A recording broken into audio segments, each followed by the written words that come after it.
Welcome to Erode அம்மாச்சி சமையல். இது நம்ம வீட்டு சமையல். இன்றைக்கி நம்ம பார்க்க போகிறது சூப்பரான நல்ல டேஸ்டான மட்டன் சாப்ஸ் வறுவல் எப்படி பண்ணலான்றதை பார்ப்போம் வாங்க. நம்மளோட சேனலில் சப்ஸ்கிரைப் பண்ணாதவங்க சப்ஸ்கிரைப் பண்ணிக்கோங்க. சமையல் குறிப்புக்கள்லாம் உடனே உங்களுக்கு வேணும்னு நினச்சிங்கன்னா பக்கத்தில் இருக்க பெல் பட்டனை அழுத்தி வச்சுக்கோங்க. அப்படியே ஃபேஸ்புக், இன்ஸ்டாகிராம், ஷேர் சேட்டை ஃபாலோ பண்ண மறந்துடாதீங்க. நம்ம ஃபஸ்ட்டு என்ன பண்ணோம், மட்டன் வந்து இந்த விலா எலும்பெல்லாம் இருக்கும் இல்லைங்களா, நெஞ்சு கறின்னு சொல்லுவாங்க, அந்த மாதிரி இருக்கிறத வாங்கி நம்ம செஞ்சோன்னா ரொம்ப நல்லாயிருக்கும். அதாவது இந்த தொடப்பகுதி விலா எலும்புன்னு சொல்லுவாங்க, நெஞ்சுக்கறி மார்க்கெண்டோம் அப்படின்னு சொல்லுவாங்க. அது வந்து நல்லாயிருக்கும், சாப்ஸ் செய்கிறதுக்கு ரொம்ப நல்லாயிருக்கும். கொஞ்சம் நல்ல பெரிய பெரிய பீஸாகவே போட்டுக்கலாம். எவ்வளோ பெரிய பீஸ் போட்டாலுமே அது ரொம்ப நல்லாயிருக்கும் டேஸ்ட்டு. இது வந்து 1.5 கிலோ அளவுக்கு மட்டன். அதுக்கு வந்து காரத்துக்கு அப்படின்னு பார்த்தீங்கன்னா டேபிள் ஸ்பூனில் 2 ஸ்பூன் அளவுக்கு ரெட் சில்லி பவுடர் போட்டுக்கலாம். 1 ஸ்பூன் அளவுக்கு மல்லித்தூள் போட்டுக்கலாம். இதுவுமே டேபிள் ஸ்பூனில் தான் நான் போட்டிருக்கேன்.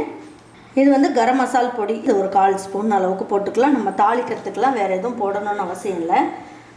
இந்த மட்டனுக்கு தேவையான அளவுக்கு உப்பையும் இந்த ஸ்டேஜிலே போட்டுடலாம். பாருங்கள், இஞ்சி பூண்டு பேஸ்ட் வந்து டேபிள் ஸ்பூனில் 1 ஸ்பூன் அளவுக்கு போட்டுக்கலாம். மஞ்சள் தூள் ஒரு 1/4 ஸ்பூன் அளவுக்கு போட்டுக்கலாம். பாருங்கள், ஒரு 1/2 ஸ்பூன் அளவுக்கு மிளகுத்தூள் போட்டுக்கலாம். இதை நல்லா பரட்டி விட்டுருங்க. பரட்டி விட்டுட்டு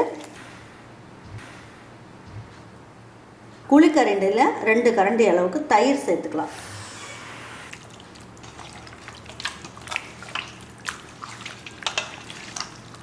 பாருங்கள், இது ஒரு 20 நிமிஷத்துக்கு அப்படியே ஒரு தட்டை வச்சு மூடி வச்சுருங்க. இது நல்லா ஊறட்டும். ஒரு 3 டேபிள் ஸ்பூன் அளவுக்கு நல்லெண்ணெய் ஊற்றிக்குங்க. ஜீரகம் வந்து ஒரு பிஞ்ச் அளவுக்கு போட்டுக்கலாம்.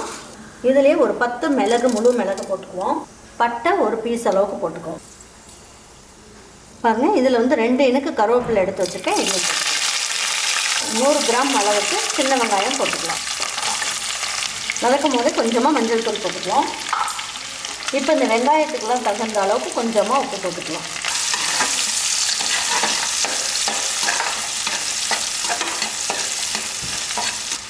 பாருங்கள், வெங்காயம் வந்து இந்த அளவுக்கு நல்லா செவக்க வதக்கிடுங்க. நான் இப்போ வந்து ஒரு 20 நிமிஷம் மட்டனை நல்லா தயிரில் போட்டு நல்லா ஊற வச்சுட்டேன். மசாலெலாம் போட்டு இப்போ நல்லா ஊறிடுச்சு. இப்போ என்ன பண்ணலாம் அப்படின்னு பார்த்தீங்கன்னா, இந்த மட்டனெல்லாம் எடுத்து இதில் போட்டுக்கலாம்.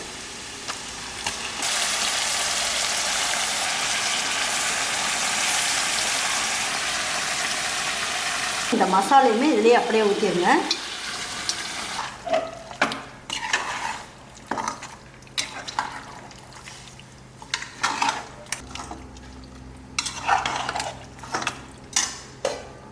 இந்த அளவுக்கு தண்ணி ஊற்றிருக்கோம். நம்ம இந்த மசாலா, தயிரோட மசாலா எல்லாம் சேர்த்து இந்த அளவுக்கு இருக்குது. இதுக்கு மேலே நம்ம ஊற்றிட்டோம்னா அதுக்கப்புறம் ரொம்ப தண்ணியாக போயிடும். இதுவே கரெக்டான பக்குவம். இப்போ வந்து என்ன பண்ணலாம், குக்கர் மூடி வச்சிடலாம்.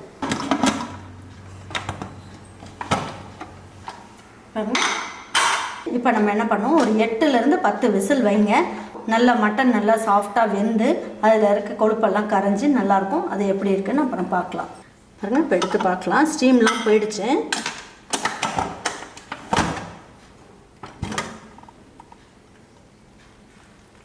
பாருங்கள், மட்டன்லாம் நல்லா வெந்துருச்சு.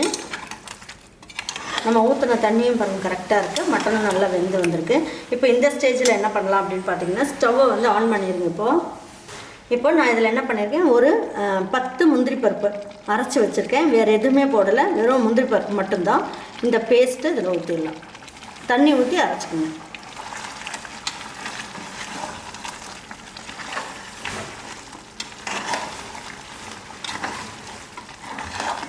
பாருங்கள், 1 நிமிஷத்துக்கு இப்படி லேசாக அப்படியே மூடி வைக்கலாம்.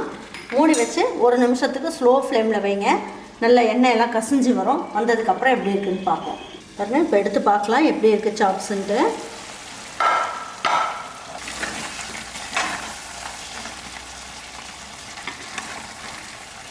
பாருங்கள், சூப்பரான சாப்ஸ் வந்து ரெடி ஆகிடுச்சு. இந்த பதத்துக்கே நீங்கள் வச்சுக்கோங்க. அப்போ தான் பரோட்டாக்கெலாம் வச்சு சாப்பிட்றதுக்கு, சப்பாத்திக்கெல்லாம் சாப்பிட்றதுக்கு ரொம்ப நல்லாயிருக்கும். நம்ம எவ்வளோ பெரிய பெரிய பீஸா போட்டோம்னா பாருங்கள், எல்லாமே நல்லா எலும்புலேருந்து கலண்டு வந்திருக்கு. நல்லா சாஃப்டாகவும் இருக்குது. இப்போ எடுத்து வச்சு பரிமாறிக்கலாம். இதே மாதிரி ஒரு மட்டன் சாப்ஸை உங்கள் வீட்டில் இருக்கவங்க எல்லாருக்குமே செஞ்சு கொடுத்துட்டு, அவங்களுக்குலாம் பிடிச்சிருந்ததுன்னா லைக் பண்ணுங்கள், ஷேர் பண்ணுங்கள், சப்ஸ்கிரைப் பண்ணுங்கள், மறந்துடாமல் கமெண்ட்ஸ் பண்ணுங்கள். தேங்க்யூ ஃபார் வாட்சிங் ஈரோடு அம்மாச்சி சமையல். தேங்க்யூ.